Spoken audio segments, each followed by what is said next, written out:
श्रीमद् भगवद गीता अध्याय 1। अर्जुन अर्जुन विषाद योग। नमस्कार। आज आप सभी को इस पवित्र और जीवंत ज्ञान की यात्रा में स्वागत है।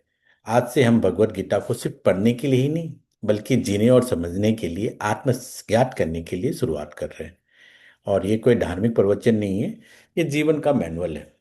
अगर आप कंफ्यूजन में हैं, डिसीजन नहीं ले पा रहे हैं, डर, गिल्ट और स्ट्रेस में फंसे हुए हैं और लाइफ में क्लैरिटी चाहते हैं, तो गीता आज भी उतना ही रिलेवेंट है जितना 5,000 साल पहले था। तो आज हम शुरू कर रहे हैं पहला चैप्टर, अर्जुन का विषाद योग। तो शुरू करने से पहले मैं चाहता हूं कि आप आंखें बंद कर लीजिए, 3 गहरी सांसें लीजिए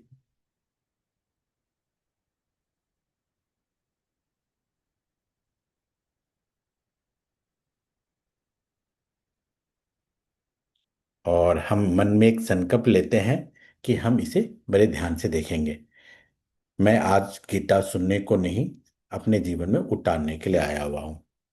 और बहुत सारे लोग सोचते हैं गीता तो युद्ध की किताब है, लेकिन गीता युद्ध की किताब नहीं, हमारे मन के अंदर चल रहे द्वंद्व की किताब है, जो हमें बता रहा है कि इस द्वंद्व से कैसे निकले।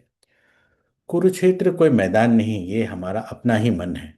और कौरव कोई सेना नहीं, हमारी अपनी ही 100 प्रकार की कमजोरियां हैं। पांडव क्या है, हमारी 5 प्रकार की चेतना है, हमारी चेतना, विवेक, सत्य। और अर्जुन क्या है, अर्जुन तो हम ही हैं, जिसको इस लड़ाई को लड़कर आगे बाहर निकालना है। तो महाभारत का युद्ध शुरू होने वाला था और दोनों ही सेनाएं आमने सामने थे। अर्जुन कहता है, हे कृष्ण, मेरा रथ दोनों सेनाओं के सामने ले जाइए। और जब अर्जुन अपने ही को लोगों को देखता है कि उन्हीं का गुरु, उन्हीं का मामा, उन्हीं का भाई, उन्हीं का मित्र है, तो उसका शरीर कांपने लगता है और उसके हाथ से गांडीव छूट जाता है और मुख सूख जाता है, मन भारी हो जाता है और अर्जुन कहता है, मैं युद्ध नहीं कर सकता। यही अर्जुन का विषाद योग था। आप ध्यान से सुनिए। अर्जुन कमजोर नहीं था, अर्जुन तो एक महान योद्धा था, लेकिन फिर भी वो टूट गया। क्यों? क्योंकि उसकी भावनाएं उस पर हावी हो गई, उसकी अटैचमेंट उस पर हावी हो गई, और वो जो डर था उसको डिसीजन लेने से रोक रहा था। तब सर्वश्रेष्ठ से सर्वश्रेष्ठ व्यक्ति भी गिर जाता है। लेकिन अर्जुन ने ये कहा कि मैं मैदान छोड़ के नहीं जाऊंगा, लेकिन उनके अंदर में कुछ सवाल थे जिसका जवाब वो चाहता था। मैं छोड़ नहीं सकता, मैं ये कर नहीं सकता, लोग क्या कहेंगे, अपनों को ही मारकर जीता भी तो क्या जीता, अगर मैंने सच चुना तो नुकसान हो जाएगा। ये सोचकर उन्होंने अपनी बातें रखी। और आज के दिन हमारा डेली मेंटल स्टेट भी तो यही है। कहीं हम कहीं अपनों से तो ही नहीं लड़ रहे हैं, और कहीं अपने आप के द्वंद से ही हम आगे का रास्ता अपने से ही ब्लॉक तो नहीं कर रहे हैं। तो गीता का पहला अध्याय अध्याय जो है समाधान नहीं देता, आपके सवालों को पूरी तरह से तोड़कर आपके सवालों को सही ढंग से आपके पास रखता है, ताकि आप कंफ्यूजन स्टेट से निकल सके। जब तक इंसान अपने कंफ्यूजन को स्वीकार नहीं करता कि यस वो कंफ्यूज है, तब तक वो ज्ञान की तरफ नहीं जा सकता।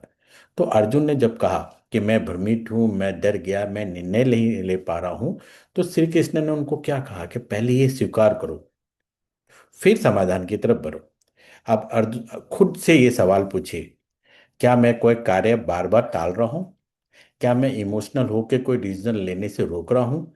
क्या मैं कंफर्ट में आकर उसी को धर्म धर्म का नाम तो नहीं दे बैठा कि ये धर्म है? आज का संदेश बिल्कुल साफ है। कंफ्यूजन फेलियर नहीं है। कंफ्यूजन जो है वो आपकी ट्रांसफॉर्मेशन की शुरुआत है। अगर आप टूटा हुआ महसूस कर रहे हैं तो समझिए कि आप गीता के पहले अध्याय में हैं। आज हमने कोई समाधान नहीं देखा, आज हमने क्या देखा? हमने देखा कि कंफ्यूजन को स्वीकार कर कर उसका समाधान ढूंढने के लिए रेडी होना, प्रिपेयर होना ही असली अर्जुन बनाता है आपको। तो उसके सेकंड अध्याय की तरफ भी बढ़ते हैं, जहाँ कृष्ण पहली बार अर्जुन को उठाते हैं। और अगर आज का लाइव आपको दिल छू गया, तो सेकंड अध्याय में कल आपको बताऊंगा कैसा लगा। इसके बारे में आप जानना चाहते हैं तो गीता या हरिओम आप कमेंट बॉक्स में लिखिए। Thank you.